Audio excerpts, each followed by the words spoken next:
kami persilahkan sepenuhnya. Baik, terima kasih. Suara saya terdengar ya, teman-teman semua ya. Terdengar, Mas. Oke, ya, terima kasih sebelumnya. Selamat pagi, Assalamualaikum warahmatullahi wabarakatuh. Eh, Om Swastiastu, Namo Buddhaya, Salam Kebajikan, Rahayu, Rahayu, Rahayu.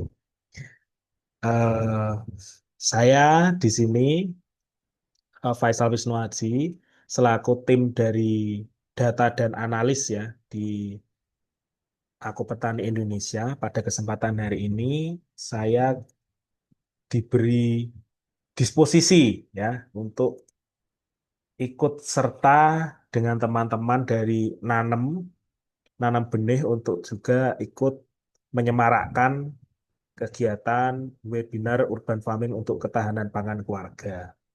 Sebelumnya saya memohonkan maaf atas ketidakhadiran dari narasumber dan narasumber utama sekaligus founder dari Aku Petani Indonesia, Mas Aditya Herwin atau Mas Adit ya, sering kita sapa dengan Mas Adit karena beliau saat ini sedang menemani orang tuanya yang sedang sakit di rumah sakit. Untuk itu saya juga memohonkan kepada teman-teman semua yang mungkin baru kenal pada kesempatan kali ini untuk bisa sama-sama mendoakan yang terbaik untuk kesembuhan orang tua Mas Adit. Amin amin amin. Terima kasih. Ya, baik. Mungkin itu ya tadi pengantar dari kami, tim Aku Petani. Aku Petani Indonesia ini adalah salah satu eh, agensi ataupun konsultan ya terkait dengan bidang pertanian, ketahanan pangan, kemudian tata kelola dan juga termasuk salah satunya di situ ada urban farming. Mungkin dari tim panitia sudah bisa menampilkan slide yang saya kirimkan belum ya? Ya, baik. Ya, silakan mungkin bisa di apa namanya di slideshow ya. Oke. Jadi sebetulnya Aku Petani Indonesia ini memiliki beberapa proyek di Indonesia ya. Yang pernah kita lakukan bersama itu antara lain di Jakarta, itu di Ragunan, kemudian di Ogan Komering Ilir ya, di Sumatera, kemudian juga kami juga sempat membantu pemerintah Kabupaten Nganjuk untuk memberikan suatu pandangan dan juga mengelola kegiatan urban farming di masyarakat kabupaten mereka-mereka ini.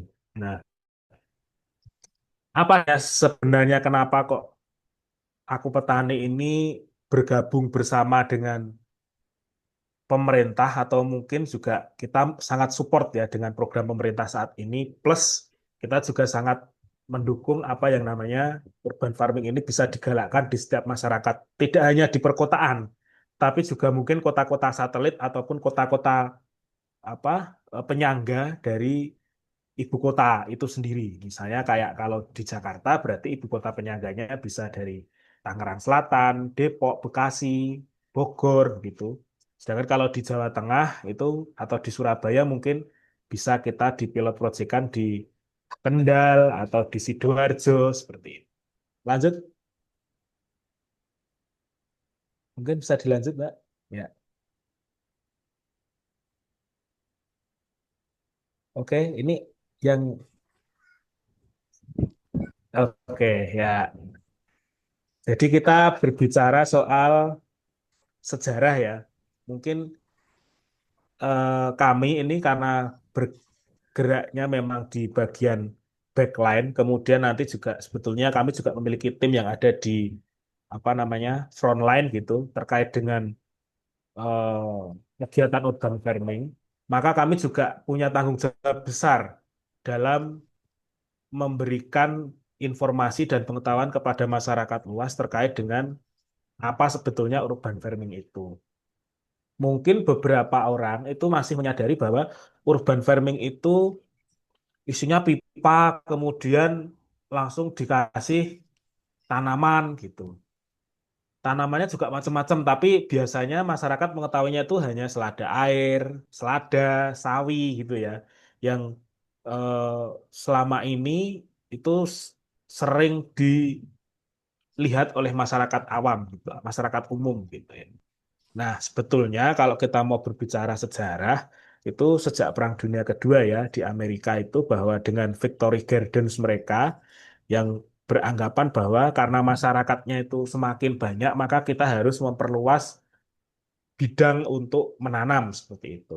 Nah, kalau kita melihat lebih jauh ke belakang, di zaman Mesir kuno itu mereka menanam tanaman itu justru di atap-atap rumah-rumah yang berbentuk piramid. Sehingga ini juga sebetulnya kita hanya berusaha untuk memperbaharui sistem yang sudah ada turun-temurun. Hanya saja kan karena semakin besarnya tantangan zaman, maka urban farming ini juga pada akhirnya juga menjadi tuntutan, terutama kepada kelas-kelas masyarakat di perkotaan, kelas menengah masyarakat di perkotaan ya yang menuntut bahwa nutrisi itu harus bisa terpenuhi.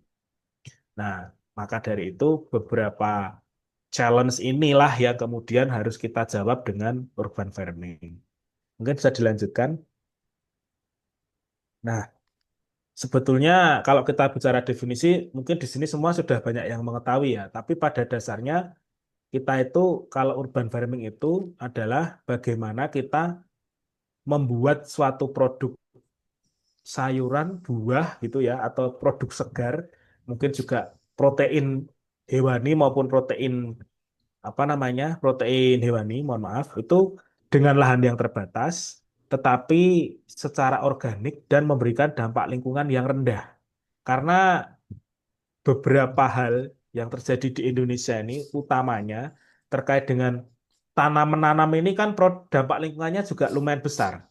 Mungkin tidak terlihat di antara kita gitu ya, tetapi sebetulnya dari kualitas tanah, kemudian kualitas air, ketika sudah masuk ke apa irigasi pertanian masuk ke dalam suatu lahan itu bisa sangat berpengaruh secara signifikan. Nah, ini sebetulnya yang menjadi tantangan kita yang kemudian dijawab oleh urban farming gitu. Sehingga harapannya kebutuhan makanan itu akan tercukupi. Selanjutnya.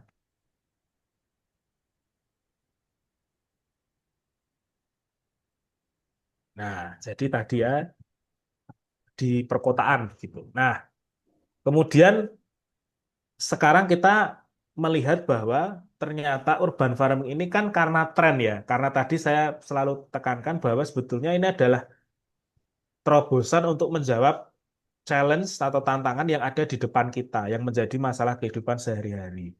Maka karena itu adalah jawaban dari sebuah masalah, biasanya yang menjadi jawaban dari sebuah masalah itu bisa berimplikasi kepada dua jalur yang berbeda. Satu, jalur komersialisasi, dan satunya adalah jalur eh, minat ya.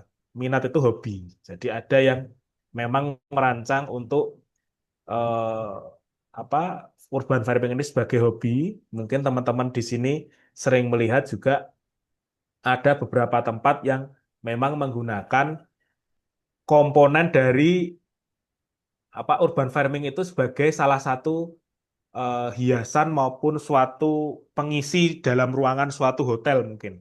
Kalau di Jogja itu mungkin ada di Taman Sari dan juga mungkin ada juga yang di Gaya itu ya. Itu jadi dia mengisi ruangnya itu sudah menggunakan urban farming.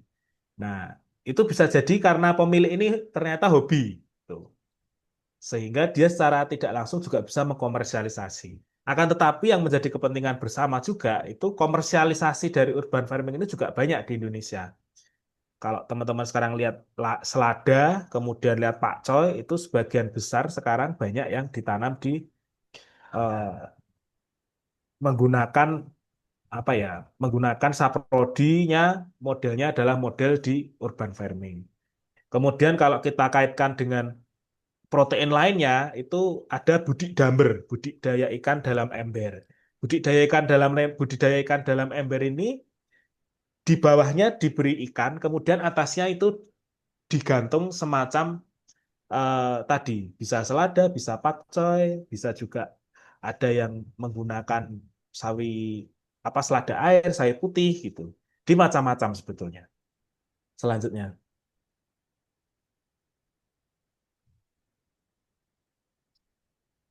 Nah, ya tadi seperti yang sudah ada disebutkan di kolom komentar ya, karena saya juga memantau kolom komentar ini ada hidroponik ya. Jadi memang salah satu bentuk dari urban farming itu sebetulnya ya hidroponik itu tadi seperti yang saya katakan sebelumnya bahwa bahkan ada beberapa hotel itu yang sudah wall gardening. Jadi di tembok-temboknya di apa namanya di tembok-temboknya kamar itu sudah banyak yang berpasang tanaman. Mungkin kalau kami di Jawa Tengah ya itu di Salatiga itu ada hotel yang sudah menggunakan wall gardeningnya sebagai hiasan untuk apa namanya interior hotelnya. Kemudian tadi saya sampaikan aquaponik. Aquaponik ini sebetulnya juga tadi fase awal dari budidaya ikan dalam ember tadi. Kemudian seperti yang biasa kita ketahui bersama itu juga ada vertikultur ya. Kalau vertikultur ini kan sudah sejak zaman apa namanya mungkin semenjak kita mulai ikut swasembada pangan itu di zaman Orde Baru kita sudah mulai mencoba untuk switching gitu ya ke vertikultur juga. Selanjutnya, nah ini ada beberapa sistem ya terkait dengan hidroponik. Mungkin kita langsung saja ke intinya, bisa dilanjut karena nanti saya akan menjelaskan beberapa ya yang sering atau biasa kita terapkan di Indonesia. Yang pertama adalah wick system, ya ini sistem sumbu. Itu seperti biasa, kita seperti menyalakan kompor minyak tanah ya. Tapi pada dasarnya kain flanel yang menjadi sumbu itu adalah sebagai pipa kapiler atau berprinsip kerja kapilaritas untuk menyerap nutrisi ke tumbuhan yang dibuat dalam sistem WIC ini. Lanjut.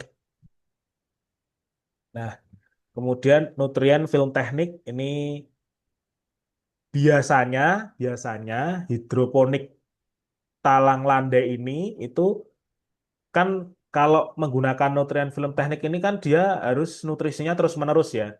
Sehingga kita harus punya cadangan nutrisi di tempat penanaman ini gitu. Nah, biasanya ini yang sering kita prospek itu kalau kita tidak di semangka itu di melon gitu ya. Sehingga sebetulnya juga butuh semacam rumah kaca gitu ya yang bisa menjaga supaya kondisi tanaman saat mengalami perlakuan nutrien film teknik ini bisa tetap terjaga dan stabil. Selanjutnya, selanjutnya ada deep flow teknik. Ini yang sering kali kita lihat ya kalau di beberapa acara ataupun di beberapa tempat itu ketika kita menyebar nutrisi ke tanaman melalui media air yang tergenang, itu kita pasti sudah nyebutnya, wah ini hidroponik urban farming. Ya, itu memang benar. Jadi memang karena konsepnya itu adalah dia benar-benar menggunakan air, kemudian bisa mengelola output dan input air itu secara baik. Akan tetapi ada kelemahannya apabila kita tidak merawat, itu kan terkadang limbahnya itu bisa juga mencampuri dari air yang ada di pipa PVC yang menempel dengan netpot itu. Nah, ini juga juga salah satu tekniknya. Kemudian dilanjutkan bisa. Nah, kalau ini yang float system, ini biasa kita temui di beberapa tempat yang sebetulnya kalau kalau prinsip penggenangan air dan kemudian nutrisi itu biasanya posisinya ini ya, apa namanya, dia tidak memiliki kapasitas air yang sebetulnya dalam jumlah banyak. Untuk itu dia harus bisa menampung air dulu gitu kan, supaya dia itu bisa tetap melangsungkan proses pemberian nutrisi tadi. Maka dari itu ini sangat cocok ketika ada di beberapa tempat yang air permukaan tanahnya itu kurang baik. Lanjut,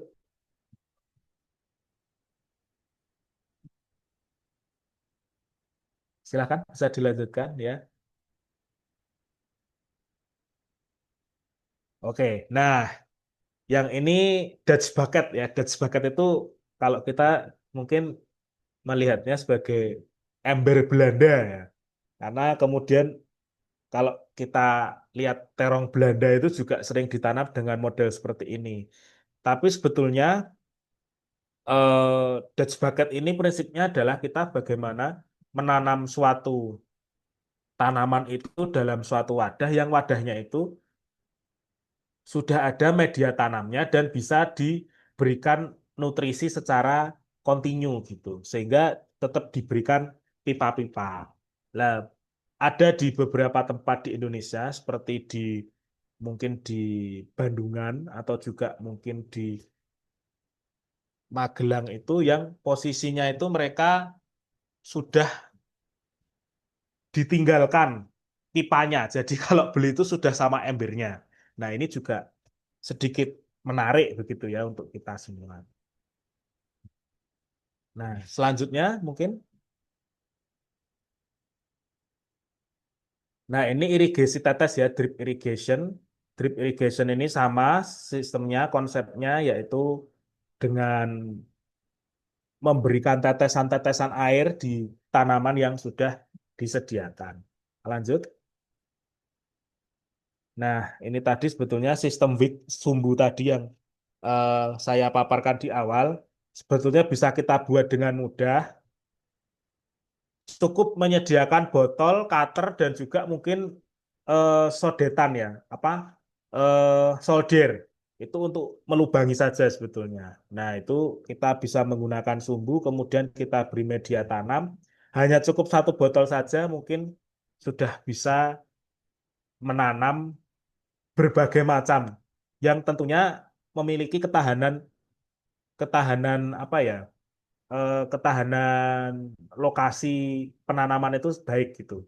Misalnya tidak banyak menerima sinar matahari atau mungkin tidak pada tempat yang mengenang gitu kan. Nah, ini juga bisa digunakan sebagai salah satu bentuk untuk ketahanan keluarga gitu ya, ketahanan pangan di keluarga. Selanjutnya,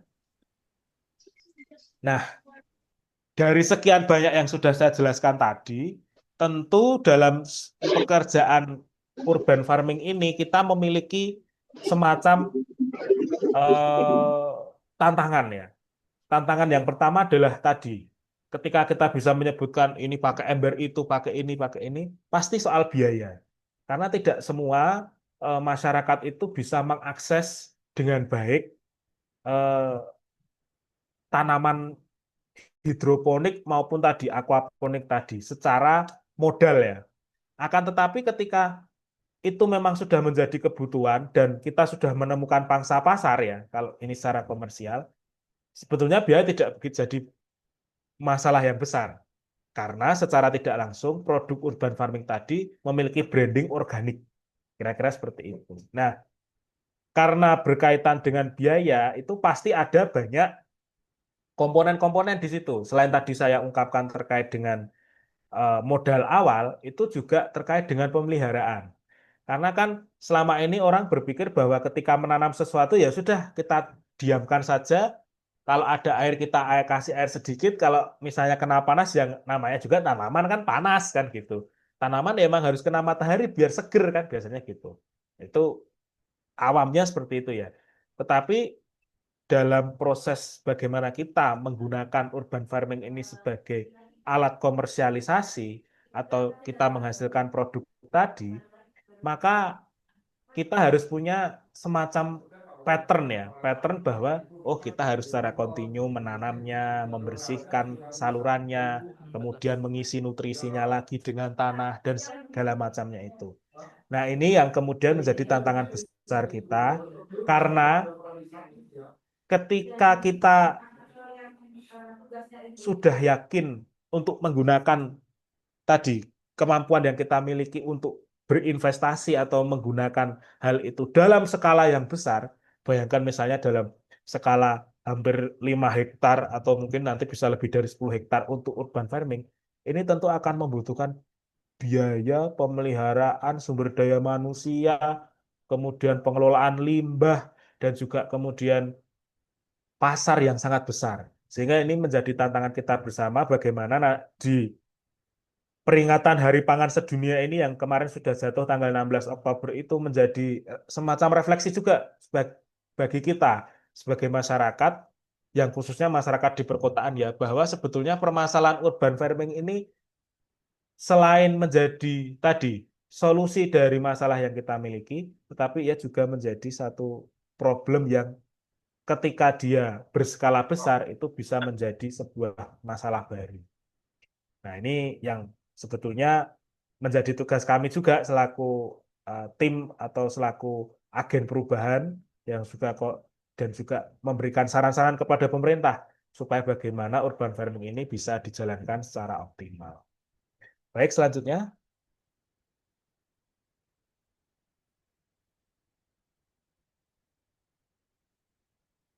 Nah, tadi karena saya sudah bilang yang skala besar, maka peluang kerjasamanya pasti tadi banyak. Seperti pengalaman kita ikut mengelola kebun di Ragunan, itu kami memberdayakan fasilitas umum di Kebun Raya Ragunan Jakarta Selatan untuk apa namanya mencoba suatu adjustment baru, pendekatan baru begitu dalam kebun binatang. Yang di situ juga kami coba untuk menanami beberapa tanaman hidroponik maupun aquaponik. Kemudian terkait dengan kerjasama dengan hotel dan restoran, itu sebetulnya adalah bagian dari end produknya kita memproduksi produk dari urban farming itu sendiri. Akan tetapi apabila kita dalam fase tertentu kita juga memiliki ide seperti yang tadi saya sampaikan di depan terkait dengan hobi. Itu bisa juga kita tawarkan dengan hotel dan restoran. Terutama kan sekarang sedang menjamur ya restoran. Mohon maaf. Restoran-restoran yang all you can eat, restoran-restoran grill. Itu kan sebetulnya sangat membutuhkan produk-produk dari urban farming itu sendiri. Selanjutnya, nah, ini terkait dengan publikasi, memang tren masjid yang menjadi pusat ekonomi masyarakat itu sekarang sedang menjamur. Kalau di Jogja ada Masjid Nurul Asri, kemudian kalau di lereng Merapi ada Masjid Masyarakat Merapi Merbabu, dan kemudian ada di beberapa tempat yang saya lihat sepanjang saya juga berkunjung di beberapa tempat di Pulau Jawa ini seperti di Nganjuk, seperti di Bogor, itu banyak sebagian dari mereka itu menggunakan lahan-lahan masjid di depan rumah, di depan masjid itu sebagai tempat untuk pertanian vertikal tadi dengan urban farming, kemudian dengan wall gardening itu sering saya lihat gitu. Nah, ini juga harapannya nanti ke depan akan menjadi suatu tidak hanya tren yang kemudian hilang sesaat gitu ya, tetapi juga menjadi tren karena ini adalah soal hidup matinya bangsa kalau kata Soekarno kan. Jadi soal pangan, maka harapannya trennya itu tetap terus dijaga dan akan ada terus seperti ini. Nah, kemudian yang selanjutnya atau yang mungkin yang terakhir ya, lanjut. Nah, ini kalau di tingkat pemerintah itu sekarang kita benar-benar bagaimana urban farming ini bisa kemudian menjadi end process sekaligus end product gitu ya. End prosesnya ya barangkali nanti kita bisa menjual hasil ini ke masyarakat secara langsung dalam bentuk tanaman obat-obatan.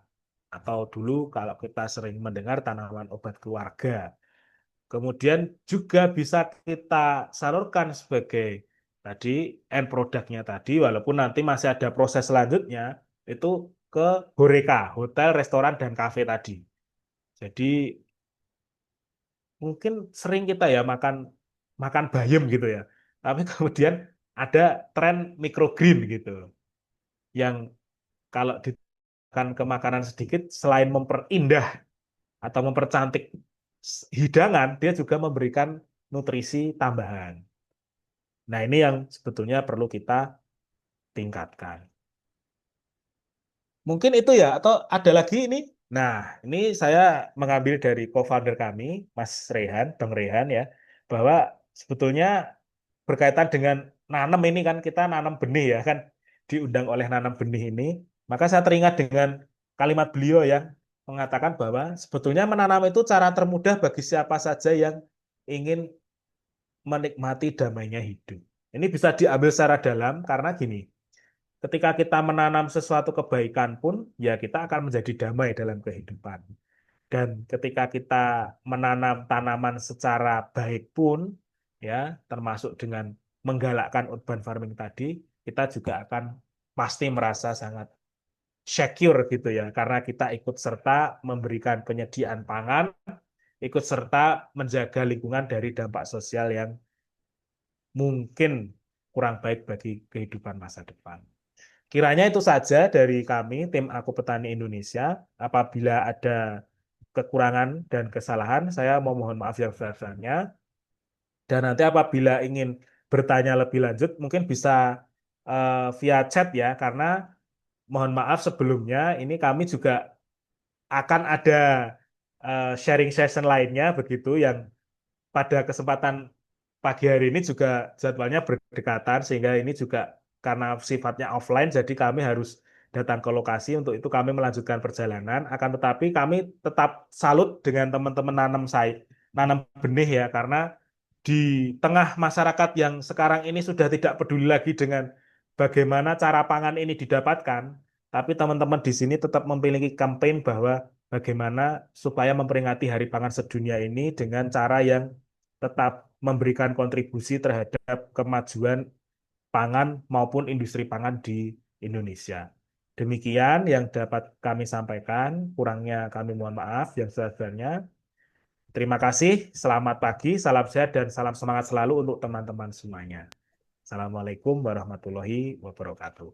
Baik, terima kasih Mas Ainur. Jadi urban farming ini bukan hanya seperti yang banyak orang pikirkan, tetapi intinya adalah bagaimana kita bisa membuat suatu produk segar dengan dampak lingkungan yang rendah.